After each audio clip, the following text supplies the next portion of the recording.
पास आया है एमआई का 20,000 mAh का पावर बैंक। ये पावर बैंक चार्ज नहीं हो रहा था, पावर आउटपुट नहीं दे रहा था, तो ये 3 वोल्ट के आसपास दिखा रहा है मतलब इसका। तो आज हम इसका मॉड्यूल चेंज करेंगे। मॉड्यूल चेंज करने के लिए मैंने मंगाया है ये पावर बैंक का मॉड्यूल।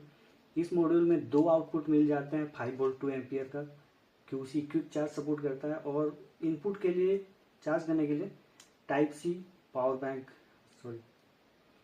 पोर्ट से इसे हम चार्ज कर सकते हैं। तो चलिए पहले मॉड्यूल निकाल लेते हैं।